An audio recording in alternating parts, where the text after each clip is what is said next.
Good evening, Bruchim Abayim Rabotai. Welcome to another edition of our Thursday night's class. Tonight's class was sponsored by Nisim Arambayev, Leilui Nishmat Daniel Ben Brucho. Tei Nishmatot Tzura B'Tzor HaChaim Began Eden Elyon. Amen v'amen. Yes, I wasn't here for 2 weeks. I know a lot of people think I was on vacation probably because it was 2 holiday weekends and whatever. I have nothing against vacation. I love vacation. I wish that was the case. Unfortunately, I wasn't feeling well, and under medical orders, I wasn't allowed to be out. So, yeah. So, I thank Hashem that I'm able to be back this week. Baruch Hashem. Hashem should help further. For many more years, we should be able to always come. Happy and healthy. So, yeah, there's no real topic for tonight, so let's do it. Let's see what comes to mind. Or you can just pick what you want to talk about. We can do it that way, too. I have no objection. But we're in the middle of Yemei HaShovavim. Very holy days, time for tshuva. Time for tshuva specifically in certain subjects. And Chazal say tshuva is through learning. All right, if a person wants to be about tshuva, the Gemara says, what's about tshuva? If you learned 1 parak yesterday, you should learn 2 parakim today. You should learn more Torah. And to learn more Torah applies not only for men, it applies for women as well. We don't discriminate. We're very feministic. Just like boys learn, girls have to learn too. And that's the real tshuva. Yeah, there's Hilchas Tshuva and the Rambam or whatever, but the real tshuva, according to the Gemara, is to learn more. The more you learn Torah, the closer you come to Hashem. So today was the Baba Sali's yahrzeit. By the Moroccan Jews, it's like more than Yom Kippur practically. They were very traumatized in Israel. The police didn't let everybody go in and whatever. It was a whole mess, you know. Not because of COVID, because of after the Meron tragedy, so they don't want the next one, God forbid. So they started restricting places. I don't like the hypocrisy of in Har HaBayit when the Arabs, Yom HaShemam, go on Friday for their thing, that they can go whatever they want, do whatever they want. When a few Yidden want to go daven by a cave of a tzaddik, suddenly they make a scene. But I want to be done on the Kav Zchut. That could be for these terrorists that go bow down there. They don't care what's going to happen to them, so they let them go as many as they want. But for the Bnei Torah, they want to go pray by Kivot Tzaddikim. They do care, so that's why that'll be my Limud Zchus. So because it was the Baba Sali's yahrzeit, and I've said in previous years, I had the merit to sit on the Baba Sali's lap, to even drink arak as a young baby, and to have a picture too, which is very rare. The Baba Sali didn't let anybody take pictures of him. So I feel some connection to it, despite not being Moroccan. So I want to say a word from the Baba Sali. But a word based around the story a little bit. So one of the Gdolei Israel in the Ashkenaz world that passed away a few years ago in Bnei Brak, Gdolei HaPoskim, his name was Rav Shmuel HaLevi Vosner. Zecher Tzadik V'Kadosh Levacha. He wrote a set of Sfarim that we use day in, day out in Halacha called Sheilot V'Tshuvot Shevet HaLevi. Rav Vosner was, there's no way to explain his brilliance in Torah. I don't know, anything I'll say will be disrespect because in comparison to what he really was. But I just will tell you one story. When he was a young Kollel student learning in Israel, after he was saved from the war, I don't remember all the details, but he was in Israel already, he was young, relatively young, he lived a long life. And he lived near a very famous Gdol Torah. Maybe today is less famous because they didn't write a lot of books about him, but on the level of Gdolei Torah, he was very famous. His name was Rav Reuven Bengis. He was much, much older than him. He was a big posek also. So it was Purim. Rav Vosner was, again, relatively young. He wasn't a big rabbi yet that everybody knew, and times in Israel were very tough also financially. It was called Kufat HaTzena. There was food vouchers. You had to wait online for hours just to get basic needs like rice and flour and whatever. It was a very tough time in general for Israel, definitely for Talmidei Chachamim. And from the little he had, his wife baked something, whatever, and he wanted to bring Rav Reuven Bengis, which he always looked as a figure in his life, Mishloach Manot. He came in the afternoon to Rav Bengis' house to bring him Mishloach Manot, and Rav Reuven was already drunk. Purim, you have to get drunk. He was already drunk. But some people, when they get drunk, yeah, look, it was just New Year's Eve. It's New Year's Eve is one of the biggest Kiddush Hashems that exist in the world. Let me explain you why. It's the night that we daven to Hashem and we say, look at the Goyim and look at us. We have New Year's and they have New Year's. By us, our New Year's, Rosh Hashanah, we come into shul with a serious face to daven that we should have a good year. And to ask for forgiveness for the stupidity we did in the previous year. By then, what does it mean to have another year? to go freeze to watch a ball drop, if they let them do it this year, I don't know. And then to get drunk in bars and clubs and what they call to drink their sorrows away. Animals, be'emot. V'shein be'emot hashalach bam. It's a real Kiddush Hashem. It's an unbelievable Kiddush Hashem. Look at the difference between a Yid and a Goy. You have to pick. Who do you want to pick? The ones who are drinking their sorrows away? Why are they even here? Look what your kids are doing. And I'm not talking about the Bnei Torah. On Rosh Hashanah, the synagogue sold out, right? People that we don't see a whole year. Rosh Hashanah, Kippur, we see everybody. All ages, from the youngest to the oldest. All styles. Everybody's here. Unbelievable thing. So New Year is a big Kiddush Hashem. It reminds the world of who has ethics and values and who doesn't. Now when they get drunk, what ends up happening? I don't know if any of you do, well, some of you are in the medical field. So if you did your residencies and ERs on holiday weekends, most of the people are not coming in with COVID-related matters. Alcohol poisoning, fights, gun wounds, got punched in the face. That's roughly what they see. Rosh Hashanah, you don't see anything like that in the ERs. Definitely not from the local community over here by us. Even Purim by us, you don't see anything like that in the ERs. Right? Even our holiday that we do get drunk as a mitzvah, you don't see anything like that. It's an interesting phenomenon. You could translate it however you want. I don't want to be politically incorrect or accuse any progressive of anything or whatever, or being unethical, God forbid. But they say when you're drunk, your true colors come out, so I'll leave it at that. So Reuven Vengus Godlado is drunk. So what do you think came out? Torah. Avozna didn't start the Suda yet, so he didn't drink yet. So he was sober. So when he walked in, Reuven saw him, said, Avozna, what a guest. So he tried to give him his Mishlach Manon to leave. That was the goal. He says, you're not going anywhere. He said, what do you mean I'm not going anywhere? My wife's waiting for me at home. So he said, you're not going anywhere because we're in the middle of talking about how much different machlokot of Rashi and Tosfot in the whole Shas. And the guys here don't know it enough. This is what he tells Rav Vosner. Rav Vosner was much younger than him. He was a young college student. He said, you know a lot. So here's what I want you to do. This is what he tells Rav Vosner.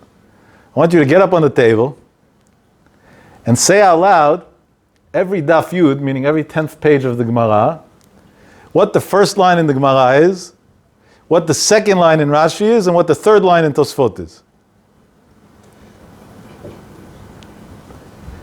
Even the computer can't figure that out, by the way.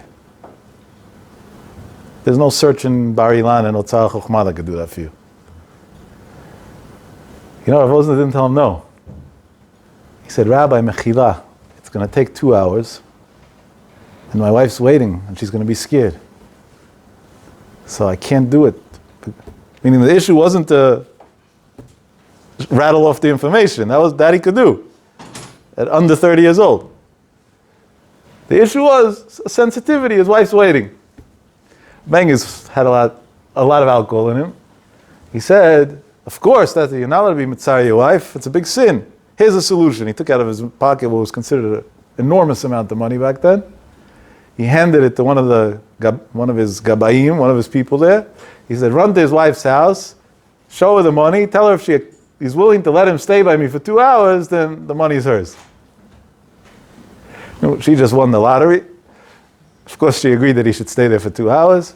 It took him 2 hours and 4 minutes to do it. He was off by 4 minutes, which also shows Rav Vosner's iluyishkeit and what a genius you have to be that he was able to even know in advance how long it's going to take to repeat all that.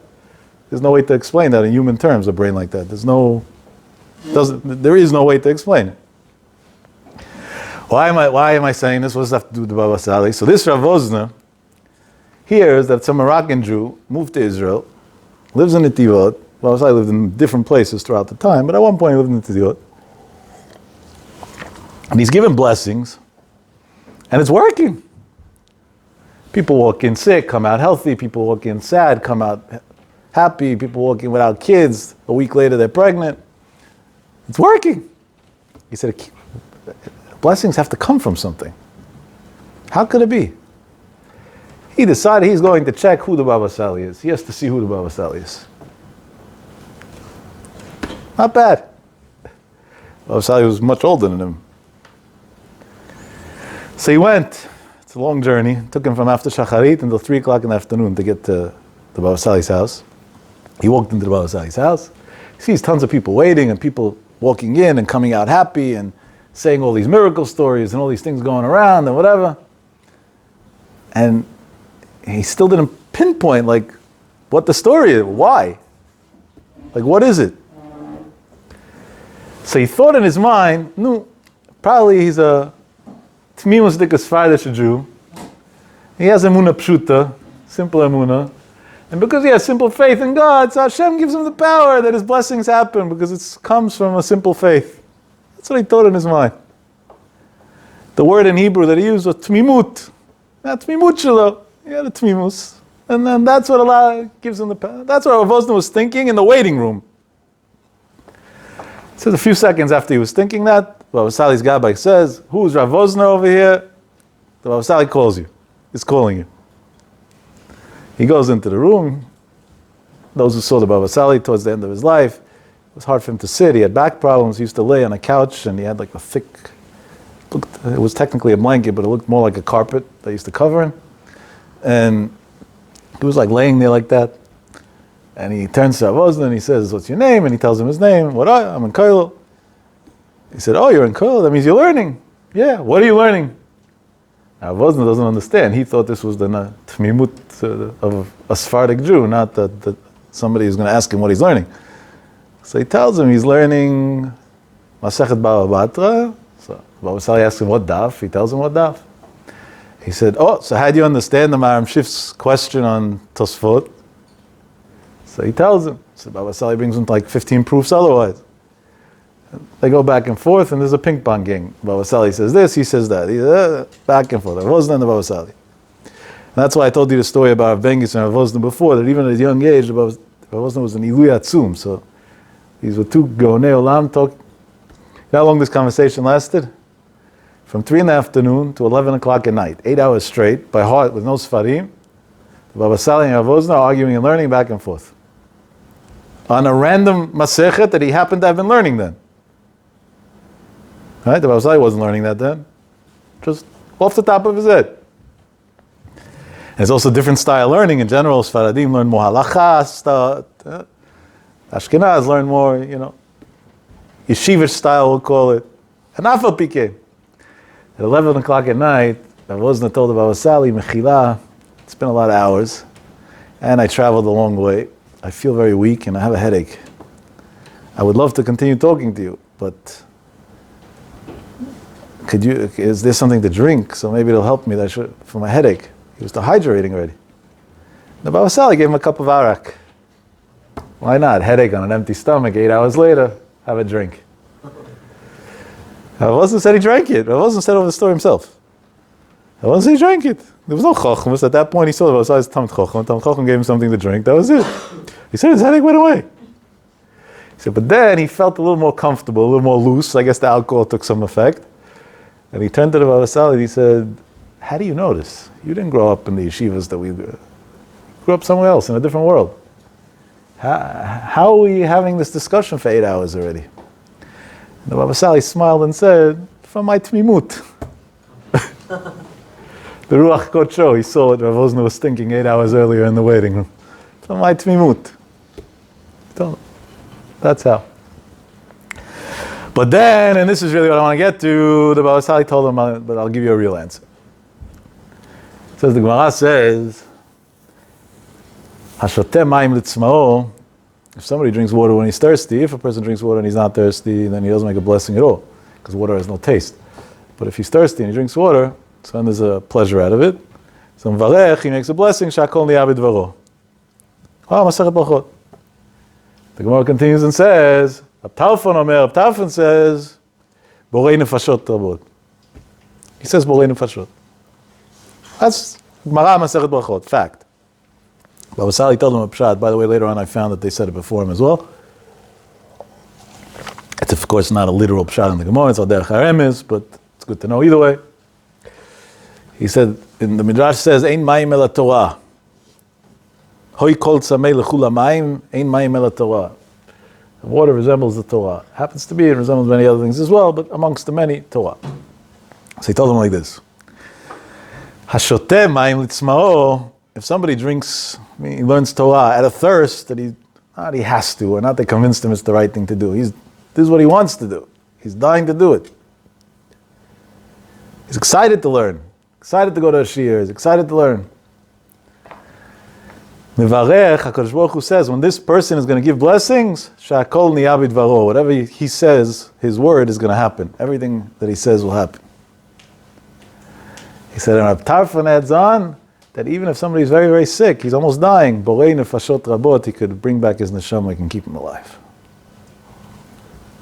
He said, that's the answer to your question of why you came here and why my blessings work. We used to saying that Baba Sai was holy, he came from holy lineage. Baba Sai said himself why his blessings worked. Because he learned, and he learned, and he learned, and he learned, and he learned, and he learned. With a thirst for learning that Baruch Hashem today it exists in different ways as well. And even for the layman today it exists. The amount of people that learn Daf Yomi now is wild. I don't know what the numbers are, just mind-boggling. Especially now, it's easy Masechtot, Ta'anit, Megillah, it's also seasonal, if it works out well, you finish Megillah before Adar and that, so it also has sentimental value in that sense. So tons of people join. And there's amazing shiurim available. And you can get on your phone and there are tons of people that do it. There's one shiur that I personally listen to because I just think that this man is a legend in energy. There's nobody who has so much energy in the world like him. His name is Rabbi Stefanski. Maybe some of you listen to it also. MDY, Merkaz Daf Yomi. No, he didn't ask me to advertise for him. He doesn't know who I am. Yes, he was a Lakewood boy once upon a time. And he gives a shiur it's really amazing. I'm not talking about the actual the energy and the commitment and not to miss no matter what. And not like me, 2 weeks off here, 2 weeks off there. He's every morning, And it's interesting to see. It's on YouTube Live, besides for the recordings, and on many other outlets as well. On YouTube Live, when it's like late at night here, it's 12:15, whatever, when the shiur is over there, 12:30, there's tons of live viewers. That there's a way to, if you know anything about these things, there's a way to see what countries they're from the United States. That means there are plenty of people that are staying awake instead of saying, I'll watch it tomorrow, just to hear it 1 second earlier. That's a thirst for learning. I don't know if that existed a few years ago even. It's unbelievable. There are thousands a day like that. Now they have this thing, they give out free Gemaras if you commit to learn the Masechta, and it's a massive program that attracts countless people. Unbelievable. Then they got a review thing, 8-minute daf, and then they got a question sheet, so you could test yourself to see if you actually are just wasting time or learning something. Unreal. And I'm sure there are many, many other Magidei Shiur. I just said his because A, I think it's a great shiur to join, but B, because I feel indebted to him. I listen to this shiur, it's amazing. It's really amazing. But to be so passionate about it and to come with so much excitement every morning. It's early in the morning, I don't know. You talk to me at that hour in the morning, I'll be honest, I'm cranky. Don't even try. It's not worth your energy. Happy with a smile. That's Hashoteh mayim litzma'o. That's somebody who, he loves the learning, he loves the daf, he's passionate about it. He puts his whole essence, his whole being into it. And that comes over, like the people that listen feel that, feel how real it is, and that magnetizes them, that makes them want to do it.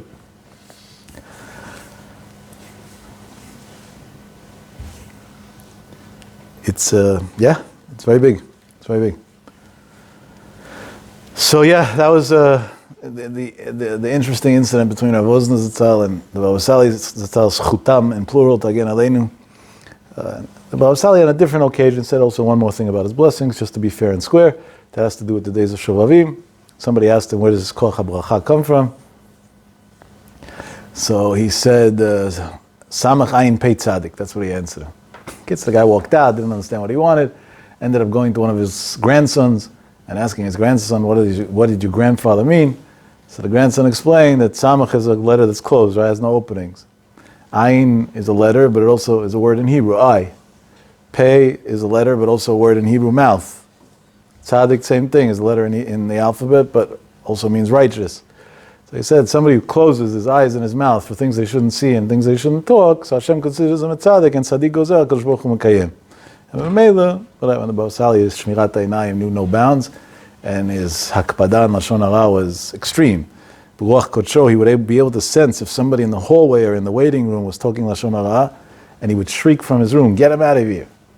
I see the Malach HaMavet coming, get him out of here." Like, literally, I know people that saw it. I know people who witnessed it. It's an unbelievable thing.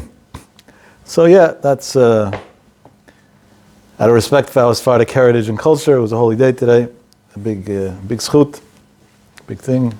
And now they own people that go to this cave, B'tmimut, the majority of the people that go to this cave are traditional Jews, borderline Shomer Shabbat, primarily Moroccan Jews. But they come with like an innocence, with a tmimut, the tzaddik's going to help, and people see, nisim v'niflaot, it's unreal. How much nisim v'niflaot? I think it comes from that purity that they have inside, that the tzaddik said, and that's the way it is. It's a very special thing. Yeah, Hashem. By the way, there's less known about the Baba Sali. Baba Sali spent a lot of time and effort into, today we know Babot, that I make fun of, proudly, that they take money. You go to them for a blessing, it costs money. Baba Sali was the opposite, it didn't cost money. When a Kollel student or a Talmid Chacham came to him for a blessing, he would give him money, because he would say he already is in a place of a sin that a Talmid Chacham troubled himself to come to him. He's not worthy of that. So at least he should pay him for his time. So he would give out tons and tons of money for Aniyim and Chesed and whatever. It's an unbelievable thing. And on one occasion, he told somebody named Buskila, I forgot his first name now, but I know who he is, who lives in Beersheba until today. He's not young anymore. He told him once on one occasion that somebody came in for a blessing, and Baba Sali gave a blessing, and then he left, and this Buskila was in the Baba Sali's house, and he told him, "Go call the guy back."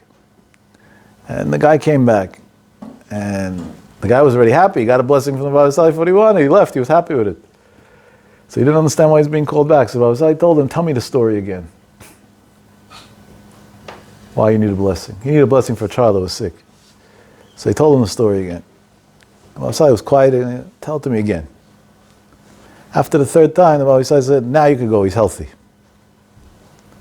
So the whole thing was weird. He already blessed him. So what, the blessing didn't work the first time, he had to hear it again. Nobody understood what's going on. And then the Baba Sali offered the explanation on his own to this Buskila gentleman and told it to me. He told me the story a bunch of years ago. I was by the Hilullah. I used to fly to Israel a lot for the Hilullah. And one year by the Hilullah, he was there and I bumped into him and I knew he has good stories with the Baba Sali because he spent a lot of time in his house. I asked him for a good story. This is the story he told me that year. So the Baba Sali told him like this. He said, part of my koach habracha is the fact that I feel the other person's pain on the level that they feel it or more than them.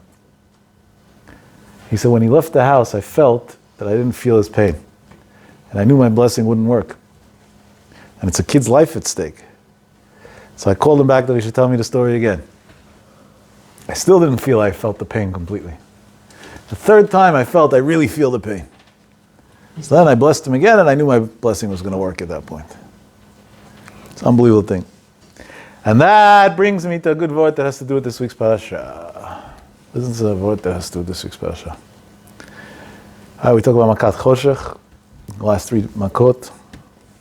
So in Makat Choshech it says, Lo ra'u ish et achiv v'lo kamu ish mitachtav. One didn't see another, and they weren't able to get up as a result. Chazal, Rashi brings it down in Medrash. It says that 3 of the 6 days that it was dark, it was regular darkness as we know it. And 3 of the days it was that you were actually able to feel the darkness, meaning people were actually frozen stiff. They couldn't even move. Could be that's part of what the Pasuk means by this. But in the Baalei Musar, they learn this Pasuk in a way of sending us an ethical message. And they say like this. A lot of times, people have different situations in life. This one suffers from anxiety, the other one suffers from depression, the third one has a sickness, the fourth one's going through treatments. All different situations. Shalom Edah, there's a lot of tzarot in Am Yisrael. And what do? Every Yid that has a circumstance in life, naturally is going to want to get close to Hashem. That's Ana mipanecha evrach, right? We're going to escape to God.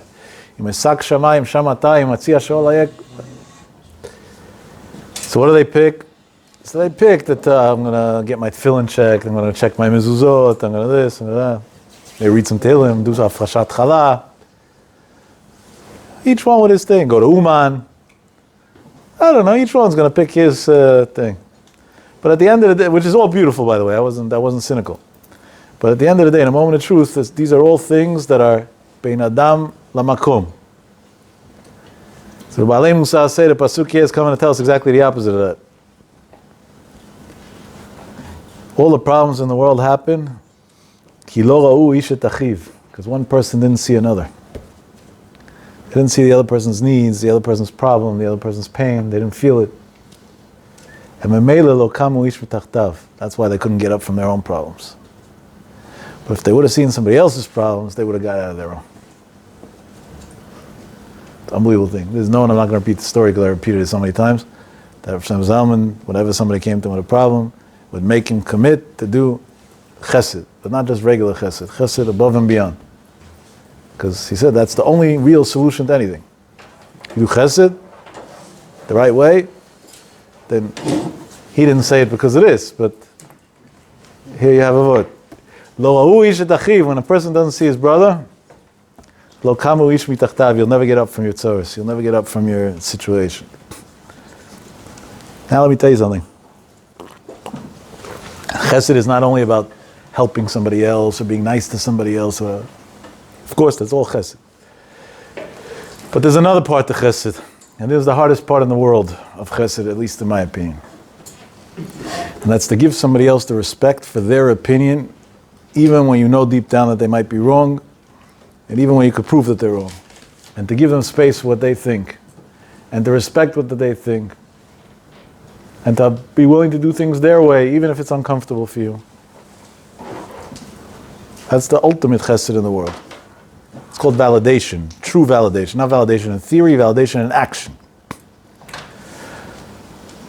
Let me tell you an unbelievable story from Agaon Baal Leib Steinman, Zechet Tzadik Livracha, Zchutei Yagen Aleinu. Listen to a wild story, what it means, this version of chesed. Maran Rav Steinman Zitzal, 1 year Pesach, it was the year after his wife passed away. Somebody comes into the house after Pesach, one of the people that helped him out, and sees that there's a big bucket of water. He didn't understand what the big bucket of water of Pesach in a house for. You know, by then we're done cleaning, what do we have buckets of water for? He asked Rabban Leib, what's this? So Rabban Leib told him that because chametz is asur even b'mashu, and because the water piping in Israel, some of it comes from the Kinneret, some of it comes from other places where they feed animals and fish and that, and it has chametz in it. So could be there's a reason not to drink water. There happens to be many Sfarim that wrote a lot of pages about this. Chavadi writes the whole thing, says of course you're allowed to do it, but there's a reason not. But if you allocate the water from before Passover, so then there is bittul before Pesach on chametz. So you could drink the water, you could use the water. So he says that's why he's makpid before Pesach to fill up a big thing of water, and that's the water he uses for the whole holiday. Unbelievable, no? Sounds like a good chumrah. In America it's not applicable. Either way, don't get any ideas. So the person said, Rebbe, that's nice and dandy, but you're not going to sell that to me. Because I was here last year also of Pesach, and there was no bucket of water. So in your old age, you decided to come up with a new chumrah. Rabban Leib was the most consistent person in history. He wasn't wish-washy, one day like this, one day like that. He was consistent. So listen to what Rabban Leib told him. He said, really, there's a chumrah that I did since I was very young. Said, and when I got married, I told my wife about it, and she said she has no problem, even though it's logistically very hard. She agreed to it, and we kept it, and whatever. 1 year, it was on Pesach, Chol HaMoed Pesach, my wife was cooking, and out of habit, without realizing, she opened up the faucet and put water into the pot, and was making the food. And one of my kids saw it and said, Mommy, what did you do? You just made the food chametz. Because they didn't use water from the faucet on Pesach. So the kid innocently thought it was chametz. So Rabban Leib overheard. He went running into the kitchen. He said, my dear wife, don't worry, it's not chametz, it's just a chumrah, and we could eat the food, and the pot is okay, and the food is okay, and everything's okay. He said, I went back to learn. He said, but then I came back a few minutes later to make sure she's okay, and she doesn't feel bad. I saw that her face was still sad. And I realized that it's still bothering her that by mistake she used the water from the faucet on Pesach. And I said, there's no chumrah in the world that's worth my wife's face being sad. And at that moment, I took all the water that was prepared from before Pesach, I spilled it all out, and I said, we no longer are doing this anymore. So as long as my wife was still alive, I didn't do it anymore, because I never wanted her to feel bad about that one incident. But this past year, she passed away, so now I can go back to doing what I believe is right. Yeah? What a gadol is? He lived probably 60, 70 years of his life, going against what he believes he should be doing on Pesach, just so his wife shouldn't feel bad about an isolated incident that was an innocent mistake, that wasn't even a halachic mistake, that was a mistake of a chumrah. And that was worth giving it all up for years. That's called somebody who does see his brother, does see his sister, does see his spouse, does see his loved ones. And that's the level of sensitivity, not that Hashem expects from us, that Hashem demands from us. That's not, wow, what an amazing story. That's a starting point. If you don't have that, you're at nowhere. You missed the boat. If you got that, now we could start discussing further. I mean that literally, by the way. And I want you to think about it seriously, because I mean it very literally. And the Torah has no problem that you should learn more, and you should do this, and you should do that, and they're all important things. But don't care about somebody else's feelings, and don't sacrifice your life for chesed, because over there, he's dead. As soon as you got him there, he's gone.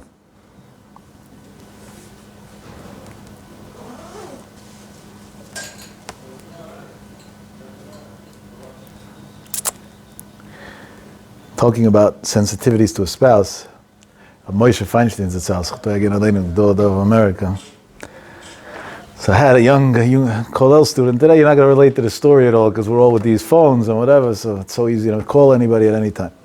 But back in the day, right, you still needed a quarter and you had to go to a payphone and hoped it worked, and then there was a lot of room for error, let's just say. And on a night like tonight when it's 20 degrees outside, nobody wants to stand outside by a payphone, that's for sure. So there was a Kollel student that came into him and he said, listen, I have issues with my wife and I don't know who's right. I want to tell you what it is and you tell me what the right thing to do is. He said, what? He says, I'm in Kollel all day. There's no payphone in the Kollel. I leave in the morning, I come back at night. I don't call my wife during the day and she gets upset why I don't call her by lunch. So I don't call her by lunch because I have to leave the Kollel and go out to the street, and on the street, who knows what I'm going to see. And also what temptations on the way, I may forget to go back to second Seder also. And all that over a phone call and a not clear payphone to say hello. I don't see it that way. Rabbi, what do you think is the right thing to do? When Moshe heard he doesn't call her all day, he started putting his fist on the table. He said, Chas v'sholom, what does that mean not to call your wife all day? Who gives you a heter for such a thing? He said, I'm busier than you. And I learn more than you. And I still make sure to call my rebbitzin every afternoon to see how she's doing. He couldn't even grasp that there could be such a thing. Didn't even register in his head that it's a possibility at all. And that was the Gdol Ador. One of his grandsons that helped him a lot, definitely at his older years of his life, said over by his funeral, by Moshe's funeral, said that my grandfather, we would learn together, I would help him out, I would serve him food, different things, he needed it. But as soon as it came supper time or lunchtime or whatever, he would literally throw me out of the house. He said, get out of here, your wife came home from work, she needs you now, go be with her, go spend time with her. So he never let me stay even one more minute, even if you were sick, even if you this, even that. 1 minute extra he didn't let me stay. Your wife's home, go home. Some guys first go to learn 5 minutes before their wife comes home. She's coming home, vayivrach. Let's get out of here, quickly. Ta-da, what'd you get married for? Stay a bachelor. Don't make somebody else miserable, don't make yourself miserable, and end it. But it's literally like that. Some wives do that also. He's coming home from work now, whoop, I have a nail appointment. Bye. Sorry, had a nail appointment, couldn't get one all day.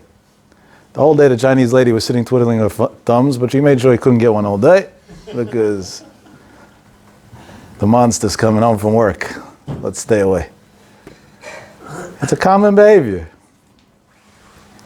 And Moshe understood clearly that that's not, if that's the way we're going to live life, there's going to be nothing left. There's going to be nothing left. So yeah, we were talking about learning and the importance of learning. So I got to tell you a story that I didn't know, but it seems like the whole world knows it except for me, so sorry if you know it already, about Chacham Ovadia. That actually was not a surprise at all, but it was interesting to hear it from another angle. There's so many stories like this from different angles, primarily from his sons and the people that learned with him. But this was from somewhat of a stranger. There was a gentleman who had a relationship with Rav Ovadia that was one-sided. He was close to Rav Ovadia, but Rav Ovadia wasn't close to him. Meaning, it was very technical. Rav Ovadia used to say a shiur Saturday night that was broadcasted worldwide on a satellite in a place called the Yagen. Today, Shibadel Chaim Tovim, his son, Chaim Yitzchak Yosef, continues that legacy, we'll call it. Now, when Chacham Ovadia walked in and out of the Yazdim, you could imagine how many people came just to be able to shake his hand, to kiss his hand, to see him, Chacham Ovadia. So it was a problem. Chacham Ovadia was, old and frail and had to get in and out, and this wasn't as real. So there was a guy who was, let's just say, a little big. He had a 6-pack, 12-pack, I don't know how you measure the packs. Some of them you can do all different geometry equations on their chests and abdomens. So he was one of those guys. He was also, Og Melech HaBashan, a little on the tall side too. And he used to volunteer. He would wait outside for Chacham Ovadia's car to show up. And he would wrap Rav Ovadia around like this with his arm. He's a gorilla, nobody gets close. He would walk Rav Ovadia up to his seat. He would wait for the shiur to be over, come back. And today they call it a bouncer. But he wasn't on drugs and he didn't have ammunition or whatever. He was a normal person. And this is what he would do for years. At one point, the sons felt that Rav Ovadia never recognizes it because his head is always in learning. He doesn't realize what's going on around him. And this guy's doing this for free for so many years with so much care and so much passion. He deserves at least a blessing, a thank you, something. So they told Chacham Ovadia at the end of the shiur, there's a guy who this is what he does for you. You don't even realize it. Make sure that you say something to him, you give him a good word, you give him a blessing. And they also prepared the guy that the rabbi is going to give you a blessing right before he goes into the car. Chacham Ovadia left the shiur, his mind was in his learning. He didn't realize nothing. He went into the car, he didn't give him no blessing. Guy had disappointment on his face. So the son right away said, yeah, it was a mistake. Really, he's going to give you a blessing at home. It's more private, it's better. And then he went into the car and said, Dad, you messed up. We told you have to give him a blessing. Oh, yeah, I'm sorry, you should come to the house. I'll give him a blessing. Sure. Well, he was very, very sensitive to people. So this gentleman came to the house. He got to the house 30 seconds after Chacham Ovadia got to the house.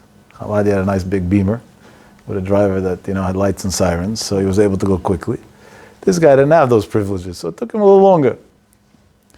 By the time he came into the house, it was a matter of a minute difference, maybe 30-second difference. Rav Ovadia was already deep in his books, writing his Chidushei Torah.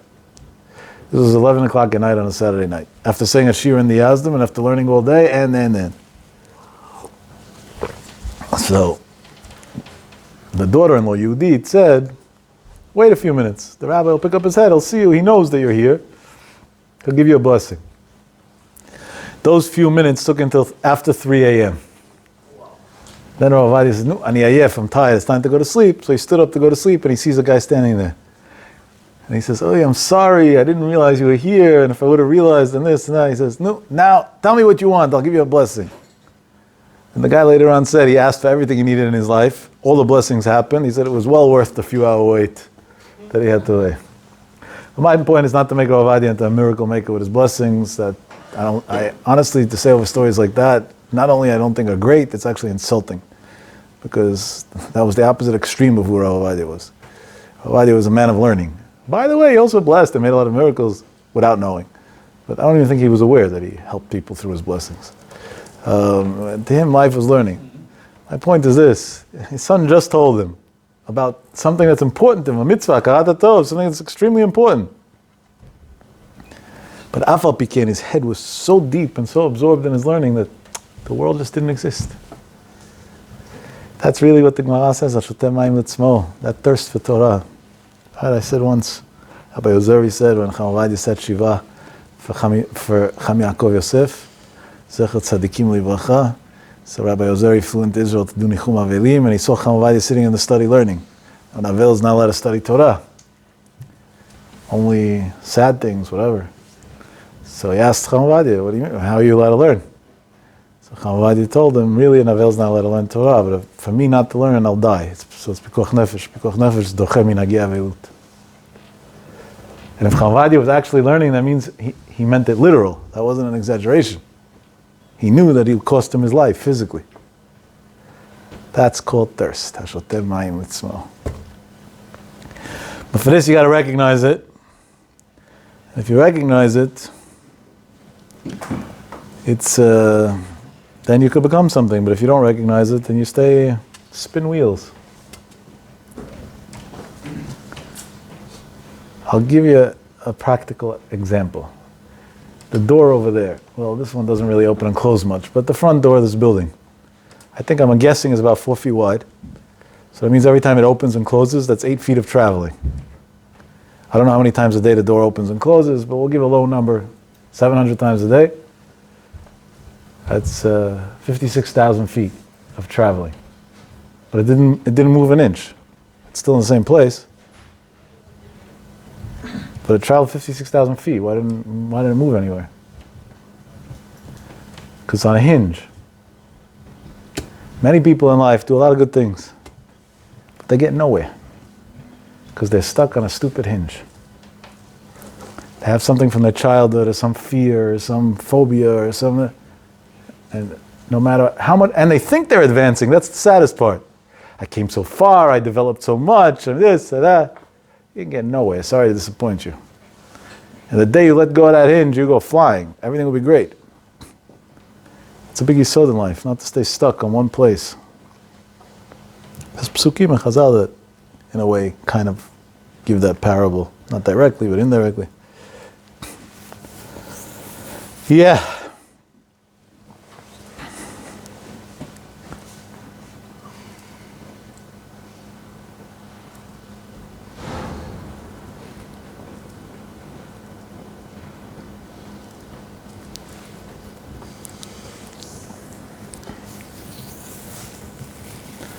Ovadia was, besides for his Torah, his commitment to Chesed was so far. There's an amazing story that's brought down in a book called Yagen. Some of these stories are too good to be true. So if you have hard trouble believing it, you're not alone. I also have trouble believing it. But the guy who wrote this book is cautious with what he writes, and he tries to verify the facts and whatever. So that's why I'm repeating it. There was a Jew from Israel, Hasidic Jew, who had to come to America for whatever personal reasons. And he was on a tight budget. He thought he would be here for a few days. He scrapped together a little bit of money, and he was staying in a Hasidic hotel, or an Orthodox Jewish hotel in Borough Park on 13th Avenue. Fine. He went, he got to America Sunday morning, he stayed there. He was supposed to go back to Israel Wednesday night. Unfortunately, things didn't work out the way he thought they would and as quick as they would, and he realized he has to stay longer. The problem is he's out of money. Now in Israel, there's no credit cards like here that you just swipe away even though you're broke. The bank gives you in relative to your income, whatever.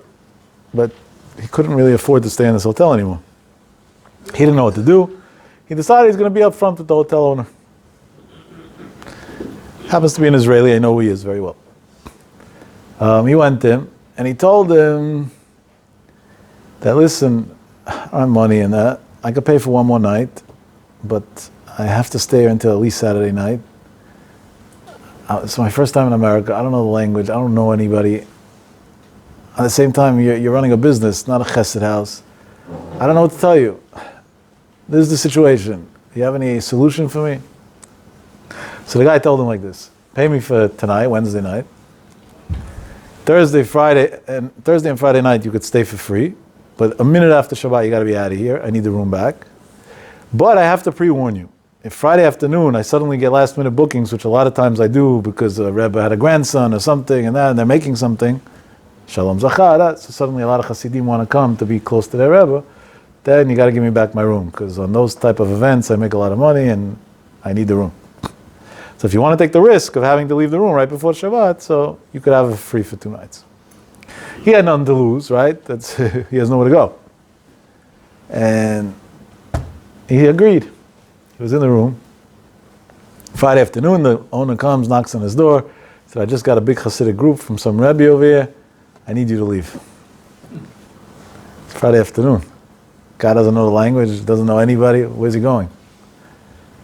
He didn't know what to do. He said he's going to put his stuff in a suitcase and look for a local shul. Well, maybe he'll stay in a shul over Shabbat. He said, well, what should he do? As he's walking out of the hotel, a Hasidic guy that he doesn't know from anywhere comes over to him and says, oh, you're so-and-so, and calls him by his name.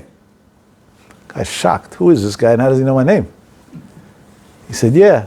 He said, you need where to be for Shabbat, right? Come with me. He says, how do you know me and how do you know I need where to be for Shabbat? Nobody knows. I didn't even tell my family because Shabbat in Israel, I didn't even call him. I couldn't call him. He said, no, because every Friday afternoon I take a nap, so I should have energy by the Shabbat meal Friday night.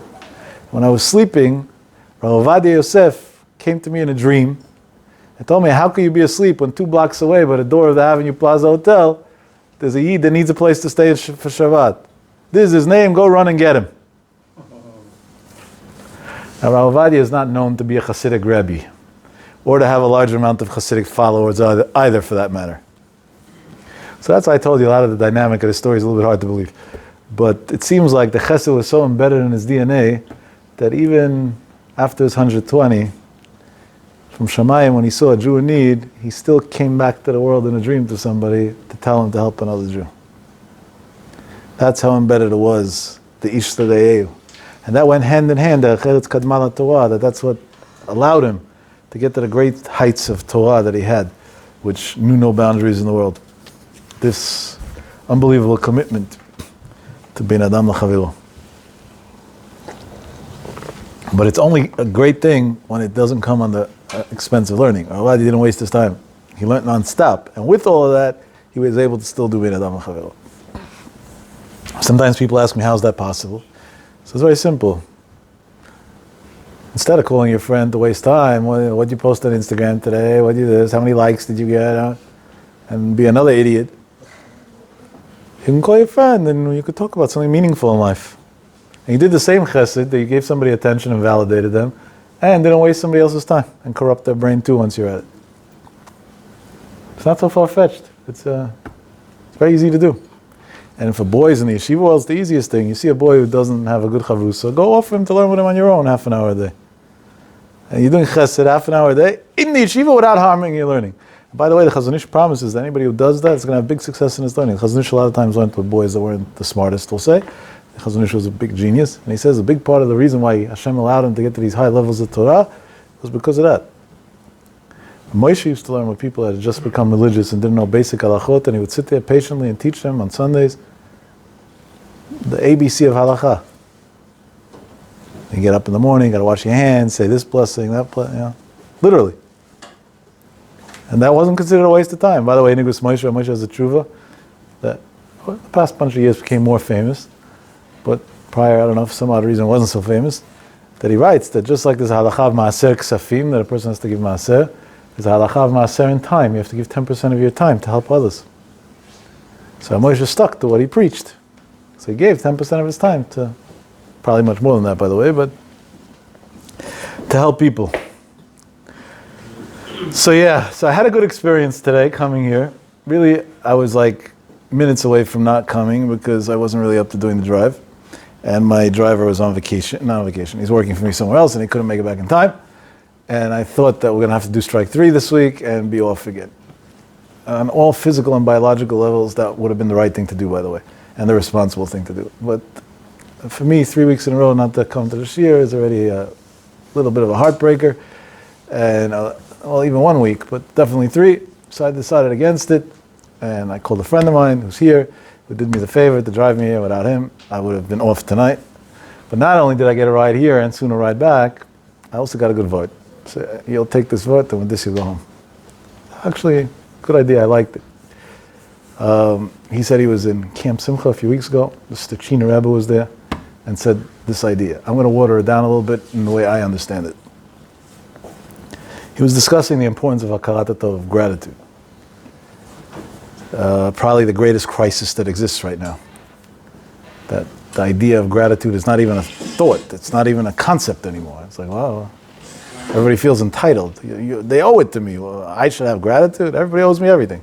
Every 16-year-old's convinced that the day he gets his license, his father has to buy him a Corvette, and every 18-year-old is convinced that the government has to pay for their college, and there's no end to this. This entitlement is so sickening, it's really crazy.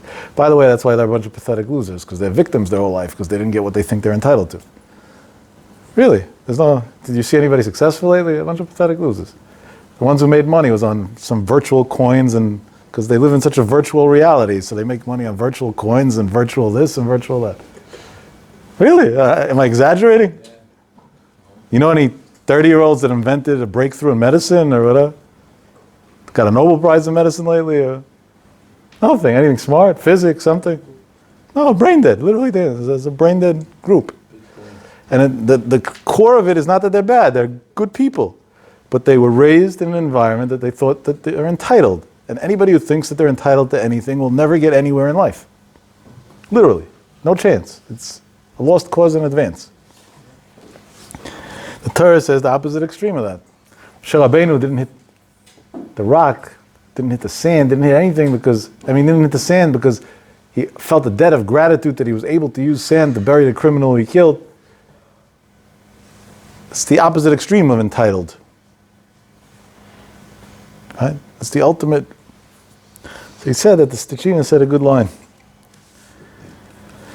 He said, the Torah has a lot of emphasis on Hakarat HaTov, to the point that Chazal say, Kofer b'tovato shel chavero, somebody who doesn't have gratitude to his friend who did him a favor, sofo likfor b'tovato shel makom, at the end he's going to become an apikoros. Many people that I speak to every day of the week that have a lot of issues with faith, when I ask them about their relationship with their parents, they have a long list of complaints about their parents. And it goes hand in hand. The one who paid their bills and gave them a roof, and. I'm not saying parents are flawless. They have a lot of flaws, sadly. But at the end of the day, there's more good than bad in most cases. Not all cases, most cases. But when there's no Hakarat HaTov there, so there's going to be no Hakarat HaTov to Hashem either. So you become an apikoros. Now the funny thing is, today there can't be an apikoros, because to be an apikoros you have to know the whole Torah and then have a way to disprove it. But these kids don't know anything. They didn't get it. So first know the whole Torah, then it's like sometimes you ask a question on page 31 when the answer's on page 40. If you would have continued, you would have not had the question. I remember that from university. Once I asked my professor something in a chemistry class, and he said, if you would care to listen to the end of the class, you would get the explanation. That was a big wake-up call for me. Big wake-up call for me. Yeah, care to listen to the whole thing, to learn the whole subject before you think you're smarter than everybody. But anyway, Mr. Chin is a nice thing. So we want to train ourselves to be not like that. And we want the world to continue not like that. Because if the world continues this way, it's done. It's over. So how are we going to do that? He said like this. If you think about it, if people become selfish, right, the world is literally over. Because nobody's going to ever have children. To have a child is the most selfless act in the world. You're committing yourself to 18 years of hell at least, and a fortune of money, and the list goes on. Whoever's a parent and he is smirking because that wasn't an exaggeration. It's the most selfless act. By the way, it's brought down in the Rishonim. Until I saw this, I didn't believe it. That the reason why the Torah has very harsh words about being certain types, having gender crises, gender identity crises we'll call it, is for that reason. Because they can't have kids, so there's no continuation to the world. And there's nothing more selfish than that. That is the ultimate selfish act that exists in the world. And that's where the trend of the world is going to. How many people today openly say, celebrities and whatever, we don't have kids. Who wants to bring kids into such a messed up world? That's normal to say that. It's normal to talk like that. Instead of looking at a person like that and saying, you're sick. That's normal. And if God forbid you would say you're sick, the whole media would attack you. You're not open-minded, you're not accepting, you're not liberal. Not liberal. There's not going to be the next generation. The world's going to come to an end. It's like, really? Besides, I pity these people. I tell you something. I know a guy who I do business with. He's 86 years old. Goy, German. He's gay. He's worth billions of dollars. When he dies, he showed me his will. He's leaving over his money to help dogs, to better the life of dogs in the world. I'm talking about a lot of money. No fake millionaires of today. Established money, real money. Why? He never had kids by default. And he says the only loyal thing he had in his life were dogs. Dogs never betrayed him. So he feels gratitude to dogs and he wants to better their quality of life around the world. So he's going to leave like 2 billion euros in his will to dogs. I told him, you think worse than a puppy. I don't know what to tell you. It's bad enough you lived such a crazy life. Then I told him, once we were in Israel together, this is a bunch of years ago, we had a bunch of businesses in Israel in partnership, and we were staying in Tel Aviv, and I took him to Bnei Brak. I wanted to show him, I don't know what got into me, what does this guy have to do with Bnei Brak? But this conversation came up about Nazis and this and that. I told him, potentially, based on your age, you could have been a Nazi, and whatever, I don't know, whatever. We talk very openly about things. And I thought, I want you to see the Jews that they wanted to wipe out. So I took him to Bnei Brak on a little tour. I told him, be honest with me. I think this was about 7 or 8 years ago, maybe a little more than that. So then, let's say he was in his high 70s, mid to high 70s. I told him, dude, let's be honest, heart to heart. Forget about your orientation or whatever. In reality, look at that man. And I pointed to some guy. See a guy with a white beard. I don't know how old he is, but based on the color of the beard, I would figure roughly also in his 70s. Walking out of his house on a Thursday night, the Mincha Ma'ariv, with like 5 or 6 kids and maybe 40, 50 grandchildren. I said, who has more meaning? Him or you? You with a Rottweiler and a puppy, or this guy? Who has more meaning in his life? I said, let me tell you a secret, my dear friend. He was my business partner. There was a lot at stake talking like this. Big money. So let me tell you a secret, my dear friend. You think that's his family? That's 10% of his family. If I had to bet, he has 19 kids and about 1,000 grandchildren and great-grandchildren. If he wants to make a birthday party, a wedding hall is not enough. He has to take a stadium. I said, you know the difference? He's selfless. His goal in life is to give on. And you want everything for you. Had a breaking point. He was crying. He said, I wish somebody would have told me that when I was 16. Maybe I would have made different choices in my life. Even this German cold, and I know he watches me, so tomorrow, hi. Really, I know. He sends me messages. But even him, in a moment of truth, no, who has what? Who has something in life? Who has those who drink their sorrows away, like I started with? The New Year partiers, they have a life. Would have been better if they would have never been here. The world would have been a much happier place, and a much safer place. Really, who has something in life? It's somebody who has meaning, somebody who has values, somebody who sticks to things. And nobody should tell me the story, I'm an ethical person. Hitler also called himself an ethical person. That's why he went on this mission to cleanse the world. That was the ethical thing to do. By definition, if you don't believe in God and that God gave over a very, very clear set of rules and ethics, you cannot be an ethical person. That's just by default. There's no way around it. I know it's not pleasant to hear, sorry. But that's the fact. So listen to what this Tichina said. So one of the reasons why the Torah made such an emphasis on Hakarat HaTov is, what does Hakarat HaTov mean? You got to identify that somebody else did good for you in the first place in order to be grateful for it. So if you'll constantly be thinking about all the good that people do, later on in life when you'll be in a position to be a giver, and a giver can mean a mother being a nurturer to her child, or a father being a protector of his children or his family, or anything else in life. You'll be aware of what good means, and then you'll follow through. But if you didn't train your brain from a young age to identify good, you won't even be aware of what goodness is, what kindness is. You'll never be able to be a provider. And I can tell you clearly, I've seen this in business time and time again, that people that weren't thankful when I gave them opportunities and deals and other things, their lifespan of their relationships, whether it was marriage or in the Goyim's world, boyfriend, girlfriend, or whatever, at the most a year. And that was being very generous. People who I offered them a deal that I didn't take a commission on just as a friend or whatever, and they always called to say thank you and sent a gift or this, not that I needed it, thank God, but the idea, I saw them get married, I saw them build families, I saw them have good lives. And maybe this is why. Because if you don't identify good, you're never going to be good. But if you identify good and appreciate it and show gratitude towards it, then I always say this, I know in the Bukharian world they don't like hearing it, but I stick behind my words no matter what. I don't get paid here, so it's great. I can say whatever I want. Fire me. If I come home at night and there is dinner, I don't take it for granted. Let's say it a little harsher. If I came home at night and there's no dinner, I don't have a question of why there's no dinner. Nobody works for me and nobody owes me anything. If I come home at night and there is dinner, then I wonder, why is there dinner? What did I do to deserve this? You hear? Let's try that again. If I come home at night and there's no dinner, I have no question. That's what Uber Eats was made for. It's beautiful. If there is dinner, nobody works for me. And even the people that work for me, I don't expect much from. And maybe that's why they produce, because they're loyal, because I'm loyal to them.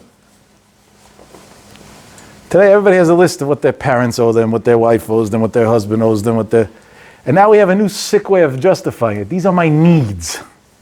I can't do without it. Drop dead, really? Needs. That's the way to justify everything in life. I have a need to be a billionaire, so that gives me a right to go steal $1 billion now? Really? Like, come on.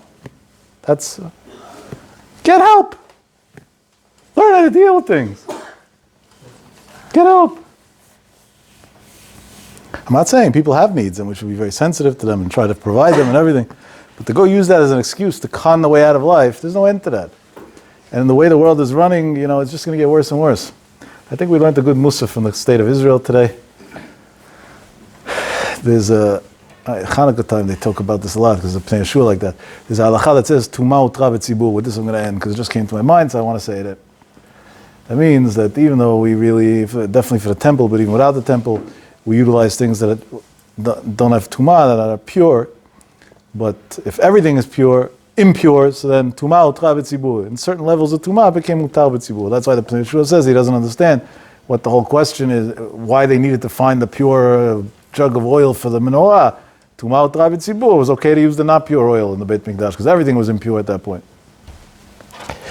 But the concept in a way is very hard to understand. What do you mean? Just because everything's impure, so now impurity is okay?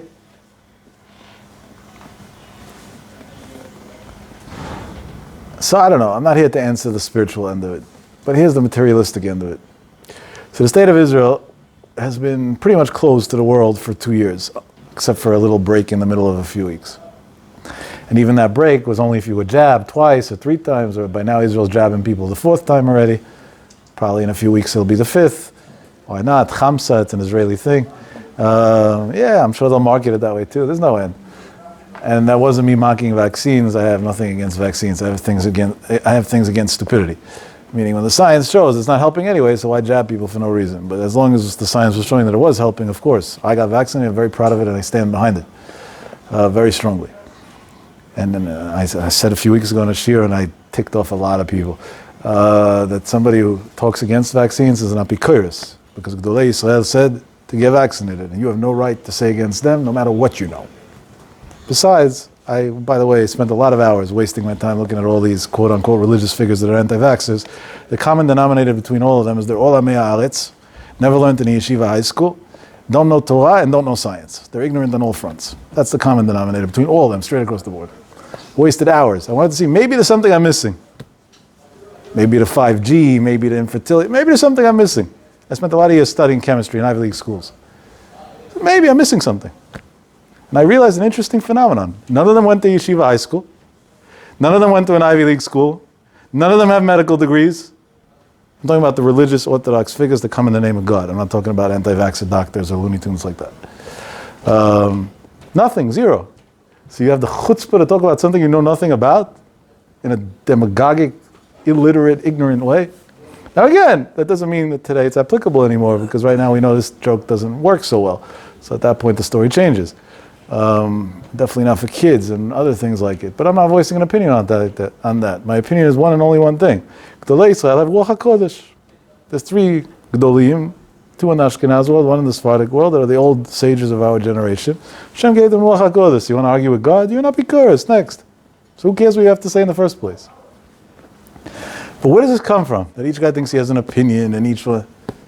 Stupidity. Tuma utra b'tzibur. When things become public and commercialized and whatever, so everything's okay already. Everybody can voice an opinion about anything, everybody can say anything. Really? But now let's understand something. What was the pattern in Israel? I'm not talking about that the guinea pig pattern of vaccines and everything else. It always mind-boggled me how they said they're making, it's Hebrew, it's called a closure, segel, it's a shutdown. They're making a shutdown for 10 days, then they're reopening. Now I understand the mathematics behind slowing down spread of disease and whatever, but I always found it humoristic. Then Netanyahu was still prime minister, or let me rephrase that, then Israel still had a prime minister. And yeah, you know, if I'm going to say what I think, I may as well say the whole truth. But it was funny to me. What is he calls the virus and says for the next 10 days you could still be active and then please stop acting up. Like, it doesn't really work that way.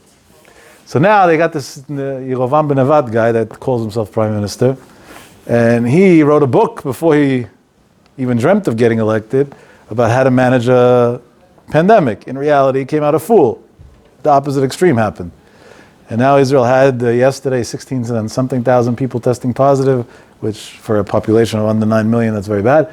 And they're estimating today about 30,000, and they think it's going to be in multiples of at least 2. So we're talking about getting to 50 to 100,000 within 2 or 3 days. So what they do, 5 weeks ago, they shut the borders again right after they opened them and destroyed the tourist industry and destroyed people's lives. Now they came up with a new conclusion. They said, anyway, we have no way to keep the illness out. Anyway, we can't help it, so the heck with the whole thing. Everybody's welcome back. Really? And as a Sunday, you can go back to Israel if you're vaccinated. It's hard to believe that this is true, that this is what happened. Why am I saying this? Really, I have no interest in talking about this. My interest is to show you what happens when people throw the towel in. Anyway, I can't. These are my needs. Anyway, I this. Anyway, I'm owed things and people don't give them to me. Anyway, it's my right. Anyway, this is what I deserve. So that's it. Let's throw in the towel and become a shugana completely. That's what we got to. Now they have some new name. I forget it, so I don't want to make a fool out of myself. But you know, it seems like whoever's going to the hospital now, even if they're positive with COVID's not the issue because this new strain is a big blessing from God. It might be the end of this pandemic because it doesn't really do much harm, thank God. We didn't know that right away, so that's why it was a little scary. But now we know it pretty clearly scientifically. But now we remembered what we forgot last year, that there's something called the flu. And I think all of you had the flu in the past 3 weeks, I think. Pretty much everybody in New York and New Jersey did. So people are coming in, testing positive for COVID and the flu. But they can't go and say that the person needs medical help because he has the flu, because then, hey, this ammo of the Democrats called COVID is gone. So now they found some new term, which is not a medical term, it's a media term. But they call it flu virus, I don't know, something. They combine the COVID and flu into one word, and like the flu on its own would have never done this. It's only because, and like this, they made another angle to the thing.